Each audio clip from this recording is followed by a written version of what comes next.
오늘 설교 본문은 고린도 후서 8장 1절에서 5절입니다. 하나님의 말씀 봉독하겠습니다. 형제들아, 하나님께서 마게도냐 교회들에게 주신 은혜를 우리가 너희에게 알리노니, 환난의 많은 시련 가운데서 그들의 넘치는 기쁨과 극심한 가난이 그들의 풍성한 연보를 넘치도록 하게 하였느니라.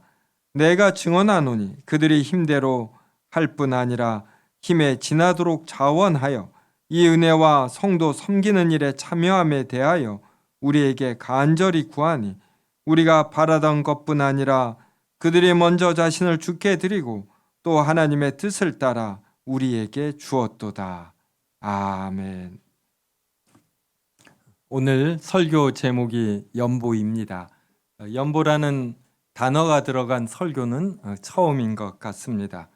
성도 여러분, 연보와 헌금은 어떤 차이가 있을까요? 먼저 연보라는 단어의 뜻을 살피면 도움이 되겠죠. 연보에서 요 연은 버릴 연입니다. 그래서 뭘 버리면서 그러니까 이 버린 것이 누구에게 주어지겠죠. 그래서 주다, 기부하다, 이러한 기본적 뜻을 갖습니다. 그리고 보는 기울보입니다. 무엇이 터졌을 때 이렇게 기우는 거, 그러니까 뭐 이렇게 보충하다, 돕다, 이제 이러한 의미를 갖겠지요. 그래서 연보는 자기의 재물을 내어 다른 사람을 도와줌이라는 기본적 의미를 갖고, 이것이 교회에서 사용이 될 때는 기독교 주일이나 축일에 하나님에게 돈을 바침, 이러한 뜻을 갖습니다.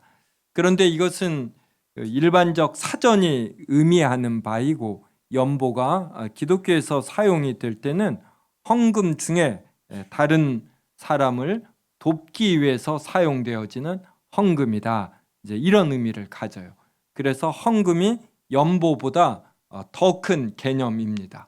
헌금 중에서 이렇게 가난한 자를 돕거나 또 이렇게 장학금을 필요로 하는 청년들을 돕거나 또 선교사님처럼 해외에서 선교하시는 분을 돕는 데 사용되어지는 헌금을 특별히 연보라고 합니다. 오늘 본문을 보면은 마게도냐 교인들이 고린도 교회를 돕습니다. 고린도 교회를 도울 때 마게도냐 교회의 형편이 어떠했느냐면 좋지 않았습니다. 2절을 보면은 이들은 환난의 많은 시련 가운데 있었습니다. 환난의 많은 시련 가운데서 이들이 연보했다 그러죠. 사람은 일반적으로 환난의 많은 시련 가운데 있으면 자신을 보호하려는 생존 본능이 생깁니다. 그래서 밖으로 관심이 가지 않지요. 그런데 마게도냐 교인들은 밖으로 눈을 돌려 고린도 교회를 도운 것입니다. 그들은 또 2절에 보면 극심한 가난이란 표현이 나옵니다. 그러니까 가난도 아주 극심했어요. 이런 가운데에서도 밖으로 눈을 돌려 도왔습니다. 가난하면 자신이 먹고 사는 생존이 걸리지 않습니까?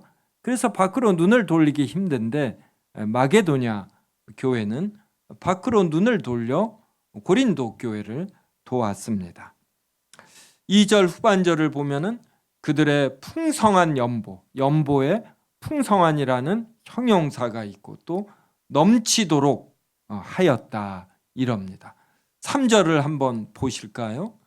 3절을 보면은 그들은 힘대로 할 뿐 아니라 힘에 지나도록 자원하여 그랬어요. 힘대로 했고 힘에 지나도록, 그리고 자원이니까 스스로 원해서 했다, 이렇게 표현합니다. 왜 이런 일이 발생했을까요? 왜 마게도냐 교회는 환난의 많은 시련과 극심한 가난 가운데에서도 힘에 지나도록 자원하여 연보했을까요? 이를 알게 하는 단어들이 1절과 2절에 나옵니다. 바울은 고린도 교회 교인들에게 1절에서 이렇게 말합니다. 하나님께서 마게도냐 교회들에게 주신 은혜를 우리가 너희에게 알리노니. 하나님께서 마게도냐 교회들에게 주신 은혜가 무엇입니까? 환난의 많은 시련이고 극심한 가난입니다. 이것을 우리가 은혜라고 하지 않지요. 마게도냐 교회가 받은 은혜는 이러한 환경 하에서도 고린도 교회를 도우려고 한 것입니다. 자신이 지금 힘든 가운데 있는데 이 힘듦에 빠져들지 아니하고 남을 도우려는 마음가짐을 갖는 것. 이것은 상황에 대한 정확한 분석, 미래가 어떻게 흐를 것이라는 이런 확신, 거기에서 오는 마음의 여유, 이러한 것이 있어야만 가능한 것이에요. 바로 이러한 것이 하나님의 은혜다. 마게도냐 교회가 어려운 가운데서도 고린도 교회, 남의 교회를 도울 생각을 갖는 것, 이것이 하나님의 은혜라고 바울은 말하고 있습니다. 그래서 은혜라는 것은 무엇이냐면 하나님께 받은 것들이 있으면 이것을 자신의 생존을 위해 사용하는 것, 자신의 존재감을 높이는데 사용하는 것, 이것이 은혜가 아니라 하나님이 주신 것이 있으면 이것은 바로 하나님의 영광을 위해서, 하나님의 진리된 말씀의 구현을 위해서, 하나님의 그 큰 사랑을 실천하도록 사용하도록 주신 것이다. 이것을 아는 것이 하나님의 은혜입니다. 보다 더 깔끔하게 표현하면 하나님께서 나에게 주신 은혜를 나를 위해 사용하지 않고 하나님을 위해 사용하며 그대로 하나님께 돌려드리는 것. 이것이 피조물이 가져야 할 자세입니다. 자신이 가진 것들 중 받지 않은 것이 하나도 없음을 아는 것. 이것이 자기 부인이고 이러할 때 자기 십자가를 지고 예수 그리스도를 따를 수가 있습니다. 대부분의 사람의 불행은 어디에서 시작이 되냐면 남들과 비교해서 자신이 좀 더 높아지기를 바랄 때, 바로 비교 의식에서 대부분의 사람들의 불행은 시작이 됩니다. 지금 얼마나 잘 삽니까? 저는 개인 소득 2만 불 넘은 줄 이런 거 몰랐습니다. 우리나라가. 초등학교 때 개인 소득 이젠 잊어버렸네요. 100불인가요? 1000불인가요? 100만 불 수출. 이거 정말 귀에 박도록 들었습니다. 저는 그것이 되면 행복한 나라가 되는 줄 알았어요. 그런데 그때보다 몇 배 더 높은 소득은 높아졌지만 높아진 소득, 이것이 우리의 행복의 기준이 되며 우리나라 대한민국은 자살률이 더 높아졌어요. 결코 70년대, 80년대, 90년대보다 2020년대가 더 행복하지 않습니다. 개인 소득이 2만 불, 3만 불이 된다라는 건 이것에 달성하지 못한 사람은 우리 사회에서 평균 이하의 삶을 사는 불행한 자로 인식이 된다라는 이러한 전제가 깔려 있음을 우리는 알아야 합니다.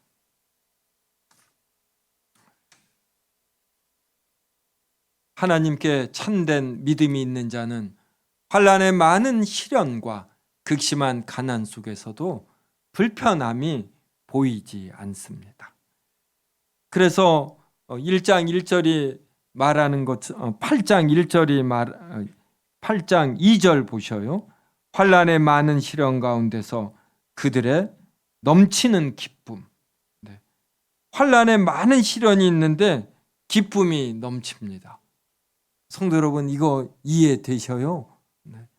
우리가 복음에 휩싸이면 하나님께서 얼마나 크신 분이고 그분이 우리를 사랑하신다라는 이러한 확신과 어떤 깊은 교감이 있으면 어떤 환경 하에서도 우리에게 기쁨이 있습니다. 하나님이 나의 주시라는, 나의 든든한 배경이라는 확신이 있기 때문에 이 환경에 휘둘림을 당하지 않아요. 이러한 사람은 아침에 일어날 때 만족함이 있습니다. 만족함. 그리고 기본적인 활력이 있는 것이에요. 개인 소득이 높아지면 높아질수록 이것이 기준이 되면서 충분히 기쁘고 행복할 터인데 기쁘지 않은 것이에요. 그래서 환경이 우리를 절대로 기쁘게 하지 않습니다. 내 마음속에 비교 의식이 없이 인생의 참된 기쁨과 행복이 무엇인가, 여기에 대해서 분명한 자신만의 개념, 생각을 주님 안에서 갖는 자, 이러한 자가 가장 행복하고 이렇게 안정감이 있는 사람입니다.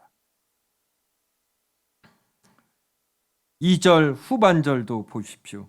극심한 가난이 그들의 풍성한 연보를 넘치도록 하게 하였느니라. 왜 이들이 풍성한 연보를 했냐면 극심한 가난입니다. 성도 여러분, 가난에 처해 보셨어요? 네, 가난하면 못 살 것 같지요? 네, 그렇지 않습니다. 저는 이걸 감사하다라고 해야 할지 모르는데, 저희 아버님이 사업을 좀 크게 하시다가 갑자기 망하셨어요. 그래서 저희 집이 갑자기 몰락을 했네요. 그래서 어린 시절 가난한 생활을 해 보았습니다. 근데 이 가난한 생활이 할만해요. 그 가난한 가운데서도 절약이 되는 것 아십니까? 그리고 마음만 건강하면 가난하기 때문에 무엇을 먹어도 맛있습니다. 그리고 신경 쓸 것도 줄어들면서 잠도 잘 잘 수 있는 것이고. 그래서 바울이 가난에도 처할 줄 알아야 한다. 근데 사람은 가난에만 처할 줄 알면 안 돼. 부유함에도 처할 줄 알아야지 됩니다. 기독교는 절대로 금욕주의가 아니에요. 하나님이 전능자시로 모든 것을 갖고 계시고 모든 것을 우리에게 주신다. 하나님이 이 엄청난 지구, 자연을 주지 않았습니까? 가을이 되면 엄청난 오곡백과가 무르익습니다. 이것을 아낄 필요가 있습니까? 하나님께서 물질을 부어주시면 이것을 또 누려야 되지요. 그래서 신자는 가난하면 이것을 부끄럽게 여기지 아니하고 불편하게 여기지 않고 또 절약하면서 힘차게 살고, 하나님께서 물질을 주시면 하나님이 주신 선물인 줄 알고 이것을 또 우아하게 누릴 줄 알아야 합니다. 마게도냐 교인들이 이렇게 한 것이에요. 그래서 극심한 가난 속에서도 이들은 풍성한 연보를 했습니다. 고린도 교회 교인들의 어려움을 자신의 어려움으로 안 것이죠.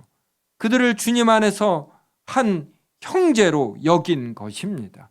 그래서 자신들이 그들을 도울 때 그들에게 격려가 되는 줄 알고, 자신들이 이렇게 하는 것을 하나님께서 기뻐하시는 것으로 이들은 확신했어요. 이것을 깨달은 것입니다.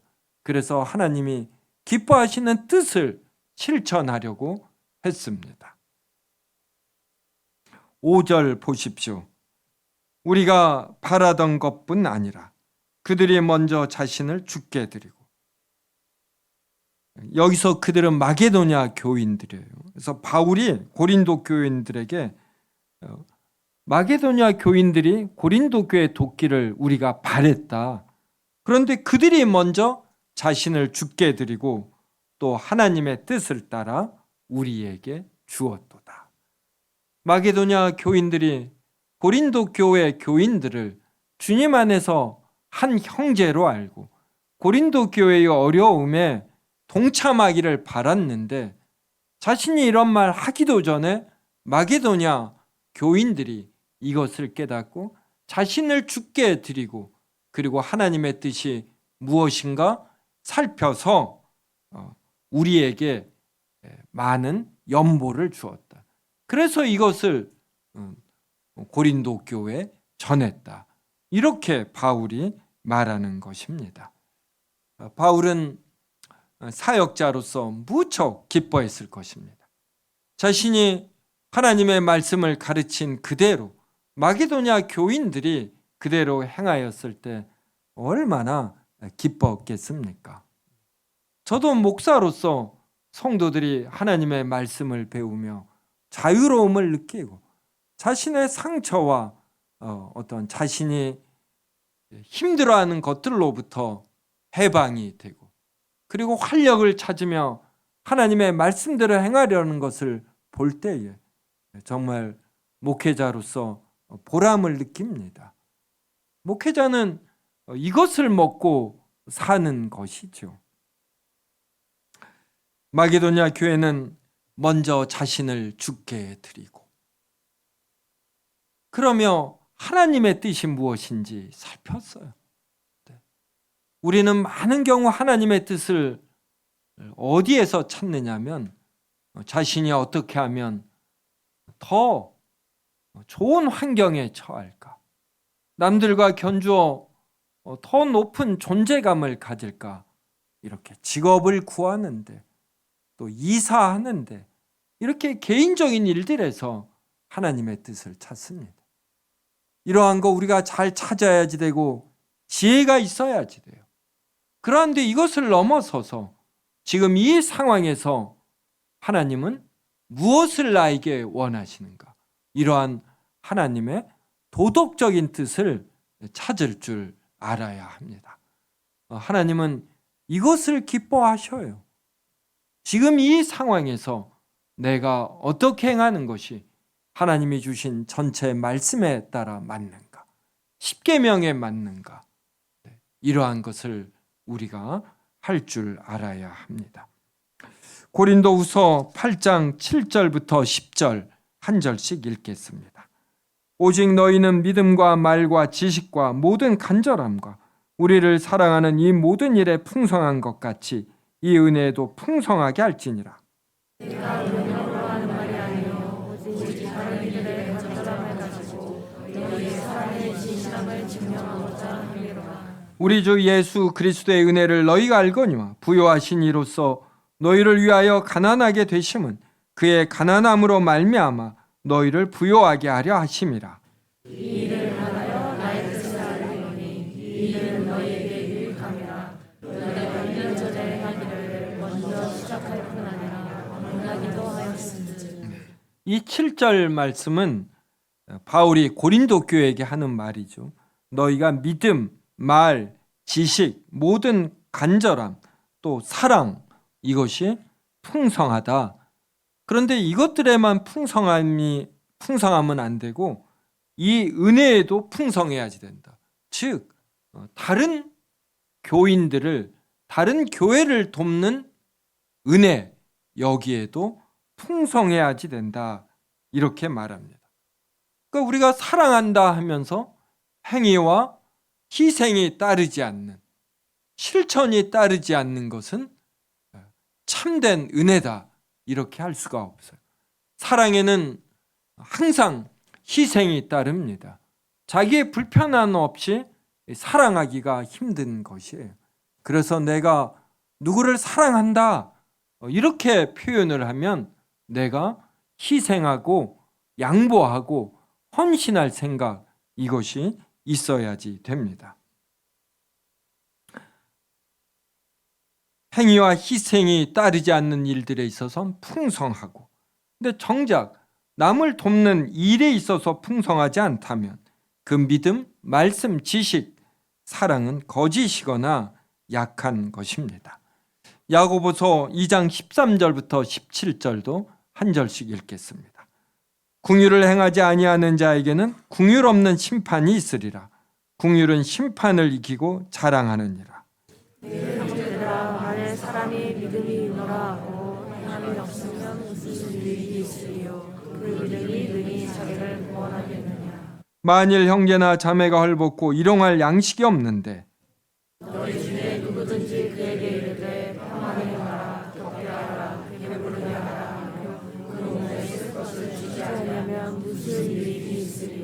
같이 읽습니다.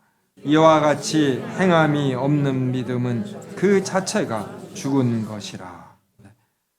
긍휼을 행하지 아니하는 자에게는 13절에 긍휼 없는 심판이 있다. 그래. 긍휼이 심판을 이깁니다. 이게 무슨 뜻일까요? 긍휼은 불쌍히 여긴다. 그래요. 어떤 사람이 어려운 처지에 있습니다. 이것을 불쌍히 여겨서 이 사람을 돕는 것입니다. 사랑을 실천하는 것이죠. 하나님께서 우리를 왜 구원해 주십니까? 우리가 구원받을 자격이 없어요. 우리가 로마서에서 살펴본 것처럼 우리는 남을 판단을 하는데 판단하는 것으로 우리가 판단을 받습니다. 우리는 50보 100보예요. 그래서 하나님의 심판을 견뎌낼 자가 아무도 없습니다. 그런데 하나님이 아무 이유 없이 우리를 불쌍히 여기셨어요. 성도 여러분, 어떤 사람 볼 때, 어려움에 빠진 사람 볼 때 불쌍한 겁니다. 그래서 도와주지 않습니까? 바로 이러한 긍휼함이 무한하신 분이 하나님이신 거예요. 그래서 우리를 자신의 영원한 독생자를 내어주시면서까지 우리를 구원해 주셨어요. 그래서 이러한 긍휼함을 우리가 받은 자 아닙니까? 그래서 우리가 구원을 받았다면 이 긍휼함을 알아야지. 그래서 우리가 다른 사람을 긍휼히 여겨야지. 비판하기에 앞서 저 사람은 게을러서 저런가 보다 이러는 것이 아니라 그 어려운 처지를 이렇게 동감해주고 도우려고 하는 것입니다. 그러면 우리가 심판을 이기는 거예요. 아, 내가 너에게 베푼 긍휼함을 너가 알고 너도 긍휼함을 베풀었구나. 그래서 심판을 이기는 것입니다. 그래서 긍휼은 심판을 이기고 자랑하느니라. 우리가 예수 그리스도의 재림 때 심판석에 설 것 아닙니까? 그때 우리가 예수 그리스도를 믿는다라는 믿음이 긍휼로서 표현이 되어서 심판을 이기고 우리는 하나님의 참된 자녀라고 자랑할 수가 있습니다. 14절은 믿음이 있다 그러며 행함이 없으면, 이 믿음이 있다 이 말이 나는 하나님의 긍휼을 받은 자이다 이렇게 표현이 되죠. 그러면서 긍휼을 베풀지 않아요. 이게 행위가 없는 것입니다. 그러면 그런 자는 하나님의 긍휼을 참되게 받았음을 모르는 자인 것이에요. 이런 사람은 유익이 없습니다. 그 믿음이 참된 믿음이 아니므로 자기를 구원하지 못합니다. 15절과 16절은 헐벗는 형제나 자매에게 실제로 일용할 양식을 주지 아니하며 말로만 때워서는 안 된다라는 것입니다. 그래서 17절에 이와 같이 행함이 없는 믿음은 참된 믿음이 아니다. 우리는 절대로 행위로 구원받지 못합니다. 하지만 구원받은 자는 하나님의 사랑과 긍휼을 알기 때문에 이것을 실천할 수밖에 없는 것입니다.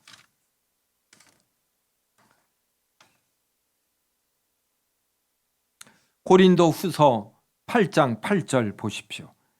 내가 명령으로 하는 말이 아니요 오직 다른 이들의 간절함을 가지고 너희의 사랑의 진실함을 증명하고자 함이로다. 우리가 누구를 사랑한다 하면서 이 사랑이 정말 진실한 것인가 이것을 증명해야지 되는데 이것이 행위로 드러나는 것입니다. 저는 성도 여러분 그러지 사랑하는 성도 여러분이라는 이 사랑하는 말을 제가 잘 쓰지 않습니다. 이 말을 쓰면 제가 더 헌신해야 되는 거예요. 희생과 희생 없는 사랑은 이거 참된 사랑이 아닙니다. 여러분이 교회에 무언가를 기여하려고 한다. 그러면 희생이 있어야지 돼요. 불편함이 있어야지 됩니다. 이것 없이 절대로 사랑의 실천이 되지 않아요. 그래서 사랑이라는 말을 쓰기가 얼마나 무거운지 모르는 것입니다. 그래서 우리가 예수 그리스도의 희생으로 구원을 받은 자라면, 그래서 이것을 아는 자라면 이것을 증명해야지 돼요. 증명에 여러 가지가 있는데 이게 바로 남을 돕는 일, 연보로 나타나는 것입니다. 그래서 성도 여러분이 내가 남을 돕는 일에 있어서 인색하다거나 연보를 하지 않았다라면 내가 하나님의 긍휼하심을 정말로 느끼고 있는가? 하나님의 그 넓으신 품에 빠져 하나님에게 꼭 안기고 있는가? 내 마음이 부드러워져 있는가? 이걸 생각하시기 바랍니다. 연보하지 않는 자, 남을 돕지 않는 자는 이 마음이 항상 긴장되어 있어요. 이렇게 강팍함이 있는 것입니다. 9절 보십시오. 우리 주 예수 그리스도의 은혜를 너희가 안다. 이게 어떤 은혜예요? 부요하신 이로써 너희를 위하여 가난하게 되셨다. 이 세상 자체를 만드신 분입니다. 그러니까 영원하시고 광대하시고, 그 영원하고 광대하시고 전능하고 완전하시기 때문에 불변하셔요. 그러니까 하나님은, 예수 그리스도는 시간 속에서 이렇게 성장하시거나 성숙하시거나 재물이 증가하거나 그렇지 않아요. 완전하기 때문에 변화가 없는 불변하신 분이죠. 그러한 분이 피조물이 되셨습니다. 얼마나 낮아지셨습니까? 이렇게 되면 바로 이 가난한 우리를 부요하게 하시려고, 그러니까 하나님이 가지신 많은 것들을 우리와 나누려고 하는 것이에요. 그래서 성도 여러분도 이것을 깨달아야지. 내가 가진 것을 남들과 나눌 때, 그때 내가 정말 풍족한 자가 되는 것이고, 내가 가진 것들로부터 자유로운 자가 되는 것이고, 이러한 나를 하나님께서 면밀히 관찰하십니다. 인공위성이 북한 전역에 어떤 일이 발생하는지, 미사일을 쏘려고 어떤 기지를 설치하는지 전부 관찰하는데, 하나님은 더 높은 곳에서 해상도가 가장 완벽한 렌즈를 가지시고 우리를 보십니다. 그래서 우리의 이 선한 마음을 보실 때 하나님은 기뻐하셔요. 그래서 내가 너를 반드시 복을 주지 않고는 견딜 수 없노라. 그래서 계획표를 짜십니다. 그런데 가난한 자를 보고 하나님이 우리 주변에 보내십니다. 이러한 자를 돕지 아니하면 하나님께서 괘씸하게 여기셔요. 거둘 복을, 주실 복을 거두시고 때가 되면 너를 반드시 낮추고야 말리라. 이렇게 계획하시는 것이에요. 10절 보십시오. 8장 10절에 이 일에 관하여 나의 뜻을 알리노니 이 일은 너희에게 유익함이라. 남을 돕는 것, 교회가 다른 연약한 교회를 위해서 연보하는 것, 이게 그 해당 교회에 유익이 되는 것입니다.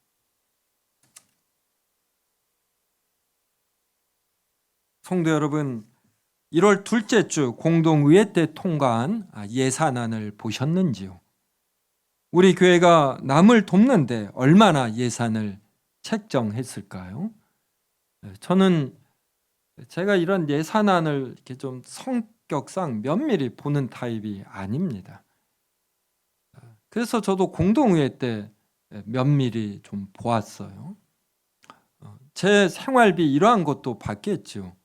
저는 그날 제에게 책정된 거 봤습니다. 그리고 무엇보다도 본 것은 저는 장학금 액수, 그리고 선교사 지원 이러한 것 등이었습니다. 작년 2023년에 세움교회 재정이 마이너스가 되었습니다. 그러다 보니 긴축 예산을 짰고 그러다 보니 구제와 장학과 선교가 많이 줄었습니다. 저는 이것을 보며 매우 부끄러웠습니다. 어쩔 수 없는 현실이지만 우리 세움교회가 구제와 장학과 선교에 더 많이 관심을 갖고 헌신해야 한다, 이렇게 여겼습니다. 이렇게 잘 가르치지 못하고 본을 보이지 못한 저를 반성하며, 그래서 오늘 기도하며 오늘 설교 준비했습니다.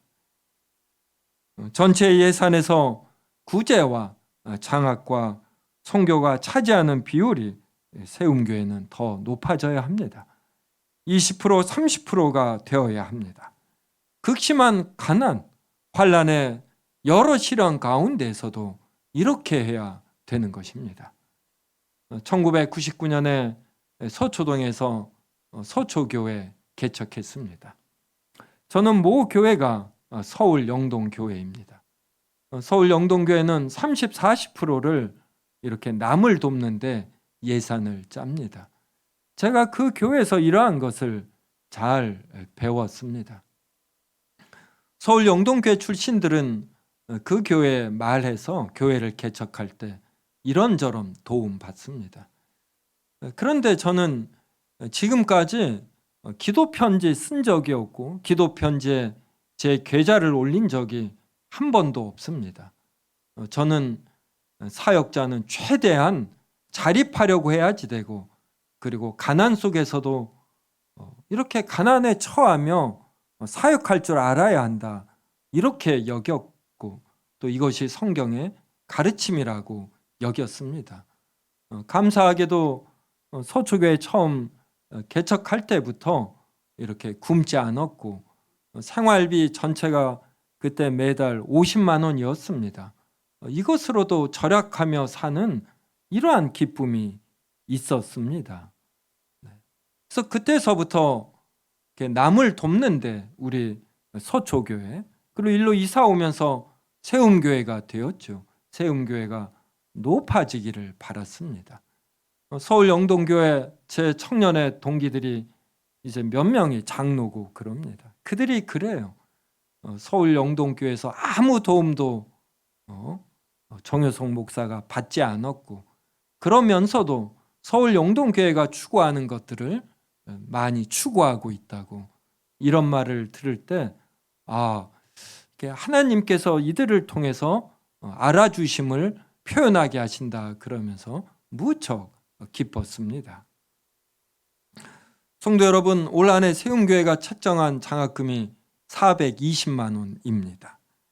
2년 전 2022년에 100만 원씩 5명 상반기 하반기에서 1,000만 원이었습니다.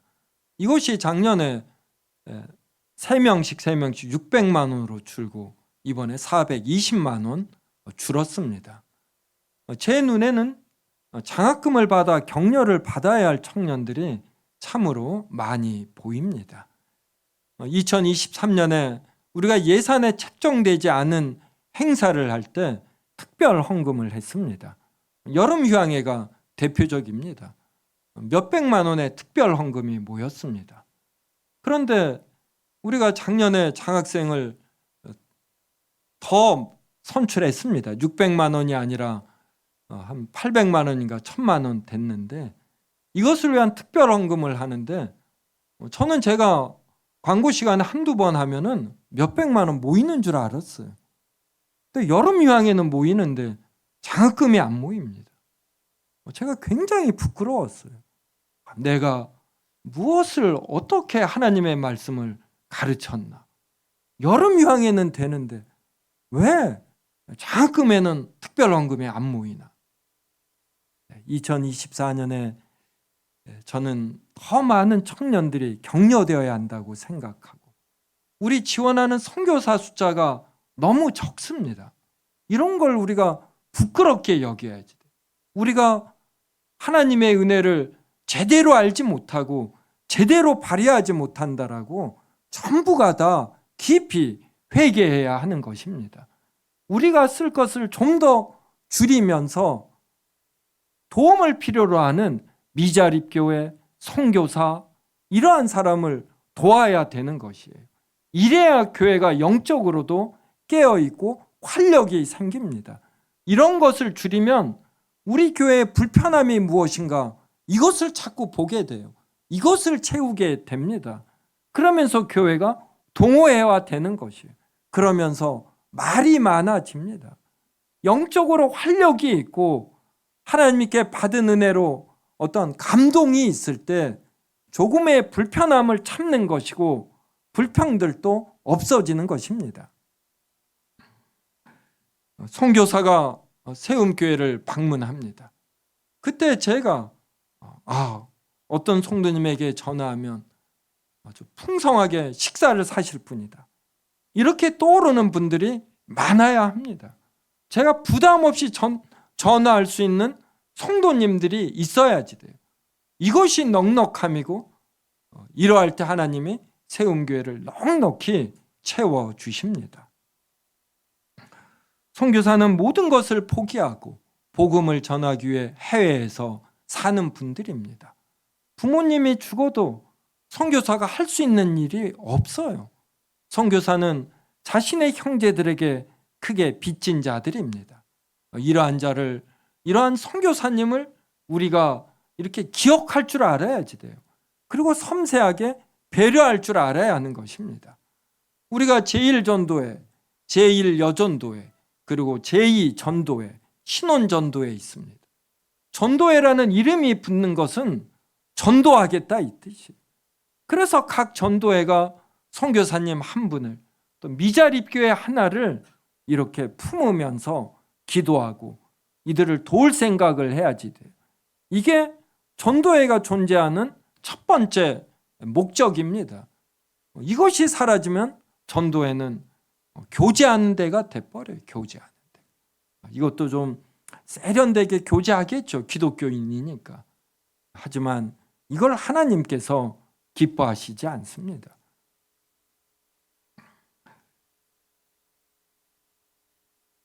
우리가 이러한 일에 헌신하고 이러한 일의 가치를 중요하게 여길 때 하나님께서 반드시 재정을 채우십니다.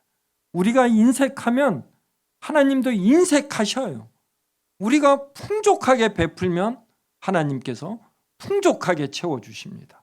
우리 세움교회가 2024년에 양적인 면에서도 성장하려면 먼저 베풀 줄 알아야지 돼요. 연보가 풍성해야지 되고 이걸 하나님께서 기뻐하시고 재정 능력이 좋은 성도들도 많이 보내주십니다. 이런 게 영적 법칙이에요. 우리에게 부요한 것이 있다면 예수님처럼 이 부요함을 나누어야 합니다. 하나님은 나누라고 우리에게 부요함을 주시지 절대로 자기 자신만을 위해서 쓰라고 주시지 않습니다.